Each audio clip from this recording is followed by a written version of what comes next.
Pai, do Filho e do Espírito Santo. Amém. Ave Maria, cheia de graça, o Senhor é convosco. Bendita sois vós entre as mulheres. Bendito é o fruto do vosso ventre, Jesus. Santa Maria, Mãe de Deus, rogai por nós, pecadores, agora e na hora de nossa morte. Amém. Hoje, nesse segundo dia do nosso encontro quaresmal, do nosso retiro quaresmal, nós vamos meditar sobre o pecado. No primeiro encontro, meditamos sobre a criação do ser humano, que foi criado à imagem e semelhança de Deus.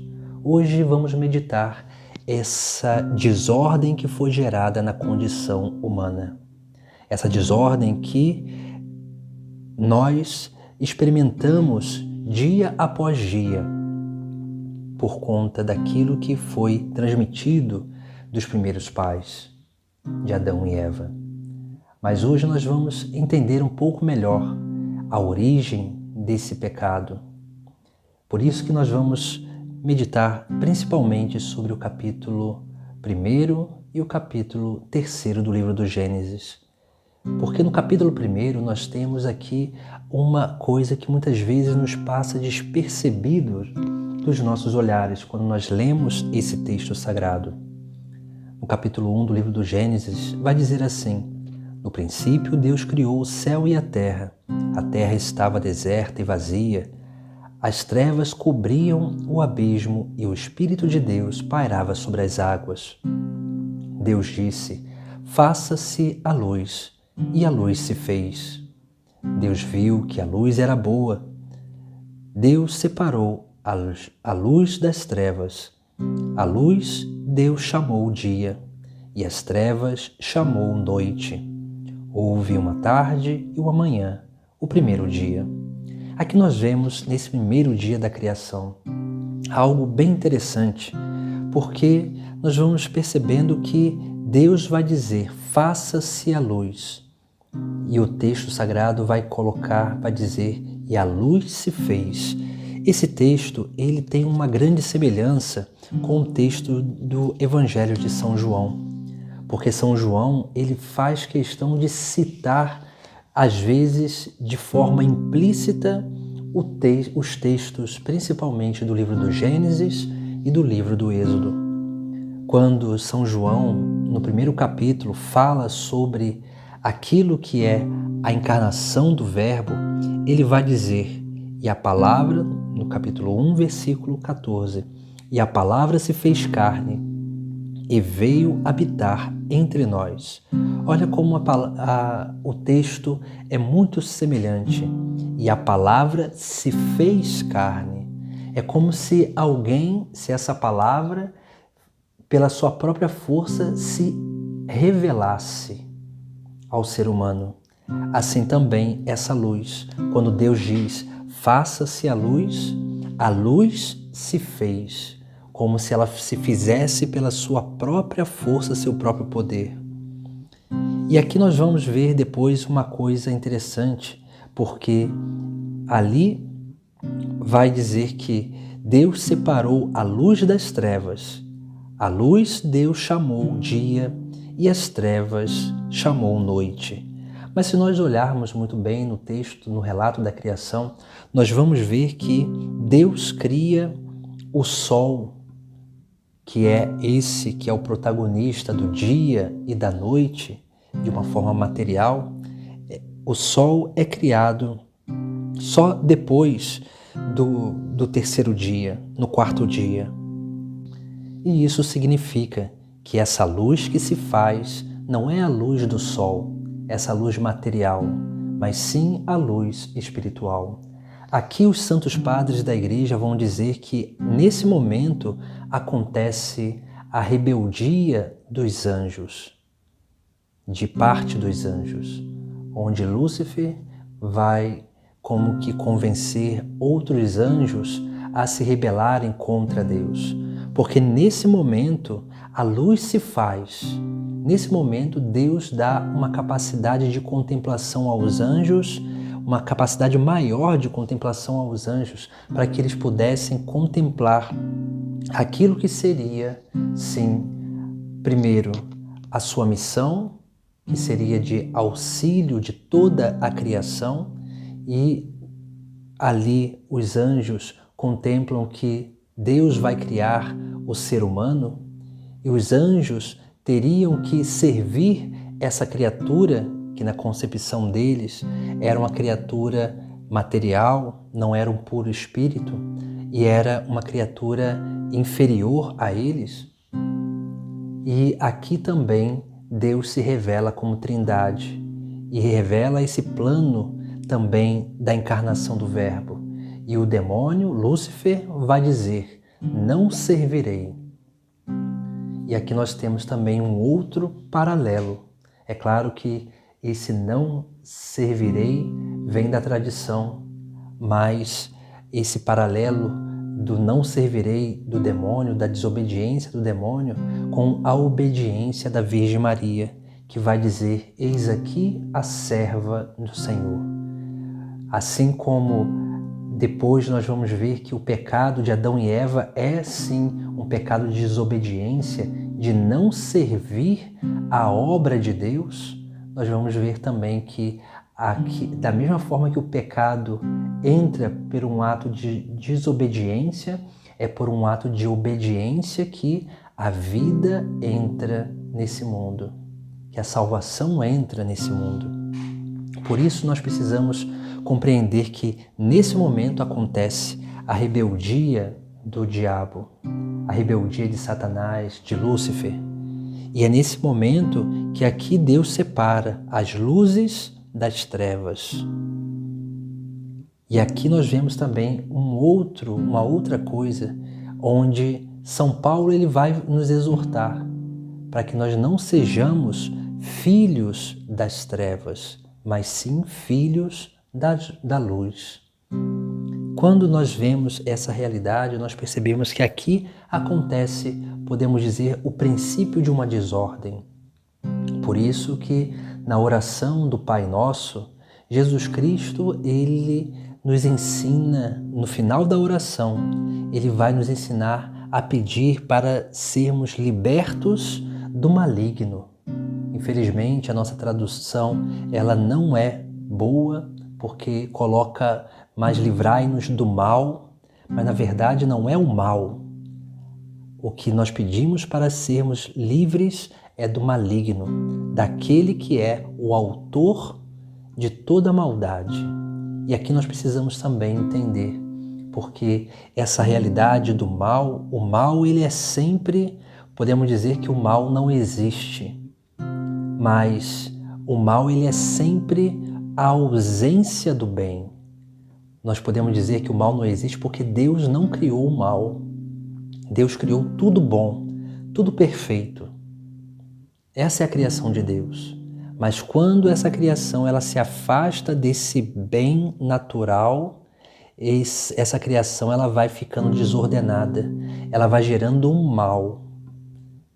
E é claro, e vai corrompendo todas as outras coisas. E é por isso que nós vamos ver no capítulo 3 do livro do Gênesis essa realidade. Adão e Eva, depois de criados, estavam no paraíso.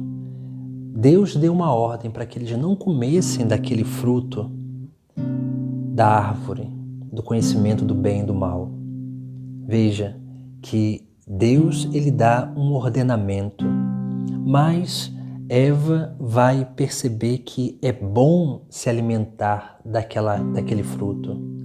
Por isso nós vamos ver que nessa passagem do capítulo 3 do livro do Gênesis, nós vamos contemplar aqui um diálogo entre a serpente e a mulher. Esse diálogo que é interessante porque o demônio, a forma que ele tem de nos fazer cair no pecado é iniciar um diálogo com ele. Porque ele por ser um anjo, é claro, um anjo caído, mas sendo um puro espírito, ele tem uma capacidade de sabedoria muito mais elevada do que cada um de nós. O menor diabo, o menor demônio, podemos dizer assim, do inferno, é mais inteligente do que a humanidade inteira. Por isso que a grande tática do inimigo da salvação é fazer com que o ser humano dialogue com ele.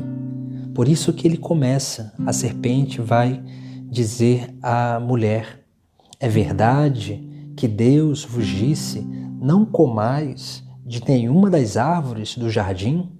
Veja que o diálogo entra sempre com uma meia-verdade. Deus disse para que não comesse daquele fruto, daquele único fruto. E a serpente vai dizer que é verdade que Deus disse que não comais de nenhuma das árvores do jardim. Veja que aqui já adentra uma certa falsidade, uma certa mentira no diálogo. A mulher que vai, numa boa intenção, vai querer defender Deus, diz: nós podemos comer do fruto da árvore do jardim, das árvores do jardim, mas do fruto da árvore que está no meio do jardim, Deus nos disse: não comais dele, nem sequer toqueis, do contrário, morrereis. Veja que a mulher, ela tem uma boa intenção de defender o Criador, mas essa boa intenção de defender o Criador já foi o suficiente para começar um diálogo com o tentador. E depois dessa primeira palavra da mulher, ela faz o quê? Ela tira o foco de Deus e começa a colocar o foco no tentador. E é isso que o inimigo da salvação ele quer. Sempre tirar os nossos olhares da meta final, que é Deus. Por isso que esse diálogo é um diálogo onde nós vemos aí o tentador vagarosamente corrompendo a consciência e o coração de Eva, da mulher. Depois nós vamos ver que o inimigo da salvação vai responder à mulher: de modo algum morrereis, pelo contrário, Deus sabe que no dia em que comerdes da árvore, vossos olhos se abrirão e sereis como deuses, conhecedores do bem e do mal. Aqui nós vemos também um outro engano que a serpente incute na consciência e no coração da mulher, porque o inimigo vai dizer que Deus, como se colocando Deus contra a mulher, contra o ser humano, e o ser humano contra Deus. Porque, na verdade, aqui o inimigo ele vai tentando fazer isso, incutindo na nossa consciência, no nosso coração, que nós estamos sendo enganados por Deus. E, na verdade, aqui nós vamos ver que o inimigo ele vai fazer justamente isso e vai acabar enganando a mulher. Porque o inimigo vai dizer: Deus sabe que no dia em que comerdes da árvore, vossos olhos se abrirão e sereis como Deus. Veja que o ser humano foi criado à imagem e semelhança de Deus. O ser humano, ele já era como Deus. É claro que nunca seria Deus, porque só Deus é criador e o ser humano é criatura. Mas o inimigo da salvação ele vai incutindo, corrompendo o coração e a consciência da mulher e vai incutindo essa inverdade e vai fazendo com que a mulher acredite não ser aquilo que ela já é. Aqui nós vemos a perda da identidade, porque o pecado ele vai fazendo assim, o tentador ele vai fazendo assim, tentando fazer com que a gente acha que é uma coisa que a gente não é. E vai incentivando buscar ser aquilo que nós não somos. Por quê? Porque a perda da identidade é sim aquilo que é o caminho para perder a felicidade. Porque quando se perde a identidade, se perde a dignidade. Quando se perde a dignidade, vai se perdendo aquilo que é a santidade. E quando se perde a santidade, é sinal que já houve um afastamento de Deus. E aí nós não cumprimos a plenitude do nosso ser. E é esse o grande cuidado que nós precisamos ter na nossa vida. Porque o diálogo com o tentador, ele vai fazendo isso, porque o pecado, ele nada mais é do que um erro. Pecado, se pegarmos o termo hebraico que fala sobre o pecado, que é o termo que é usado, o termo ele pode ser traduzido como erro. Erro porque o pecado nada mais é do que um erro contra a própria natureza. Toda vez que nós fazemos uma coisa que vai contra a natureza humana, isso é um pecado. O pecado não é uma coisa de âmbito religioso. O pecado não é uma realidade onde a igreja ou a religião cunhou um termo para fazer uma separação de pessoas ou uma separação moral de circunstâncias dessa vida, de algo que agrada ou de algo que não agrada. Não, o pecado nada mais é do que um erro contra a própria natureza. Toda vez que nós queremos ser aquilo que nós não somos, isso se torna um erro, se torna um pecado, porque não nos leva à plenitude do nosso ser. Por isso que nós precisamos entender justamente isso. O pecado do demônio foi isso. Foi querer ser aquilo que ele não era. E por isso, se afastando de Deus, ele perdeu aquilo que é próprio da sua natureza, a plenitude da sua natureza. Porque a plenitude da natureza dos demônios é fazer a vontade de Deus, servir a Deus, se unir a Deus para ser esse mensageiro da vontade de Deus na criação. E o demônio ele vai se afastar desse grande ofício da sua natureza.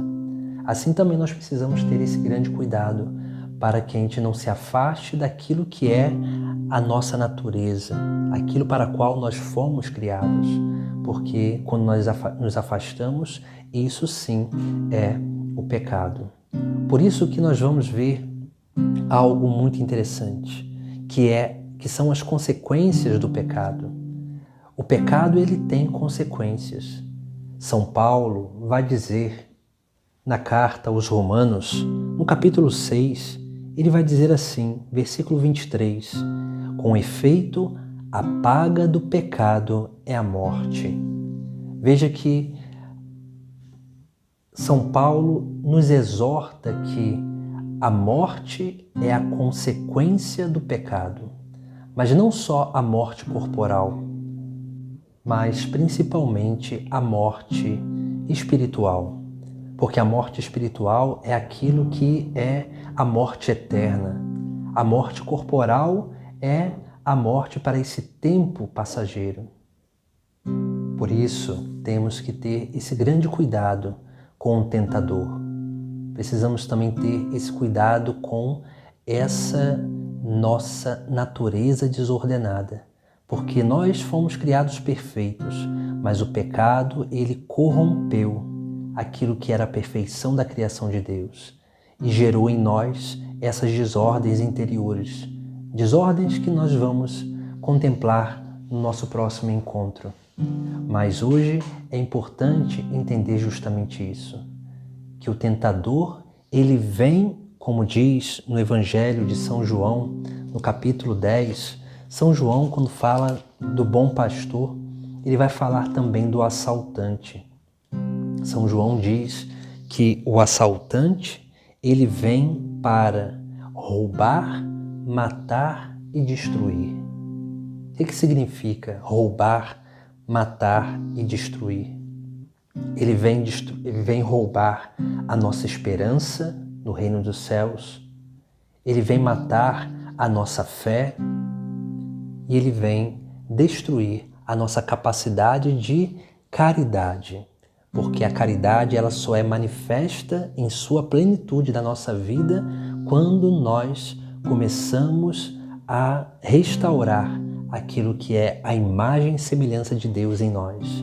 Quando nós vamos adentrando num grande caminho de desordem da nossa natureza, nós não conseguimos mais transmitir a caridade. Nós não conseguimos mais confiar em Deus, porque nós vamos confiar somente nas nossas próprias forças. Nós não vamos conseguir esperar mais no céu. E por isso que começa esse grande apego material às coisas dessa terra. E aí essas desordens elas vão crescendo na nossa vida e vão realmente nos levando a essa vida de pecado. Essa vida que realmente é uma vida dada às paixões da carne. Como São Paulo também vai falar na carta aos Gálatas. Quando vai falar sobre o fruto do Espírito, ele também fala sobre aqueles que são os frutos do maligno. E ele vai chamar de obras da carne. E ele vai elencar algumas delas. São bem dizendo, capítulo 5, carta aos Gálatas, versículo 19.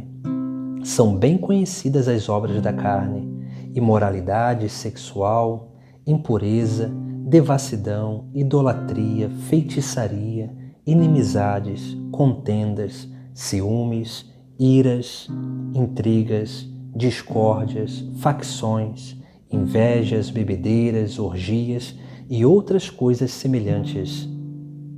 Veja que São Paulo nos exorta a essas coisas que muitas vezes encantam os nossos prazeres, mas nos levam à morte material, porque nos trazem malefícios corporais e também nos conduzem à morte espiritual, porque o afastamento de Deus vai fazendo com que a nossa vida vá morrendo.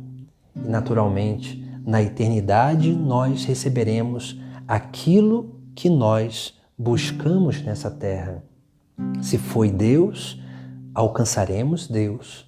Mas se não foi Deus que nós buscamos nessa terra, nós viveremos a ausência de Deus. E naturalmente, isso é a maior dor que alguém poderia sentir.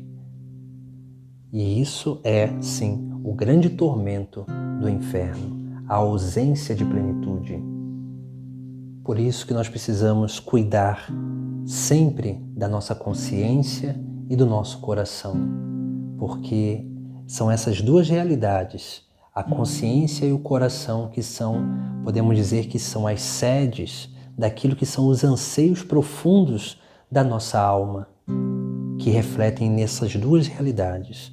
Por isso que Jesus Cristo ele vai nos chamar a atenção e vai dizer no capítulo 15 do Evangelho de São Mateus, versículo 19, é do coração que saem as más intenções, homicídios, adultérios, imoralidades, roubos, falsos testemunhos e calúnias. Isso é o que torna alguém impuro. E aqui nós vemos que Jesus Cristo está dizendo que como o coração do ser humano ele está corrompido, ele precisa ser cuidado, precisa ser curado, porque senão do coração do ser humano vai transbordando essas impurezas. Por isso que é muito importante formarmos a nossa consciência. E é isso que nós estamos fazendo nesses pequenos retiros espirituais quaresmais, conhecendo essas realidades da nossa vida, para que possamos realmente ir aprendendo a cuidar e curá-las no decorrer do tempo. Por isso que hoje estamos refletindo sobre essa realidade do pecado, que nada mais é do que uma atitude contra a nossa natureza, a falta de bem na nossa vida, que é sim esse grande erro. E precisamos, refletindo sobre o pecado, reconhecer que há um tentador que vai só lançando cada vez mais coisas no nosso coração e na nossa consciência para inflamar as desordens que já estão, para roubar a nossa esperança, matar a nossa fé e destruir a nossa capacidade de caridade. E aí sim alcançar o seu objetivo, que é nos matar nessa vida, porque abreviando o nosso tempo nessa terra, nós vamos perdendo o tempo de salvação, para que possa também nos matar eternamente, nos lançando no inferno. Por isso que é muito importante sermos capazes de ir conhecendo a nossa condição para que possamos realmente, de forma efetiva, trabalhar aquilo que há de desordem em nós. Terminando esse nosso encontro, peçamos à Virgem Maria que nos ajude a combater esse mal que há em nós, que através do seu exemplo possamos realmente ir nos abrindo à graça divina, para que essa graça, unida à nossa liberdade, possa realizar essa grande obra de restauração da imagem e semelhança, de combate contra o pecado, para que assim possamos realmente sermos capazes de alcançar o reino dos céus. Em nome do Pai, do Filho e do Espírito Santo. Amém.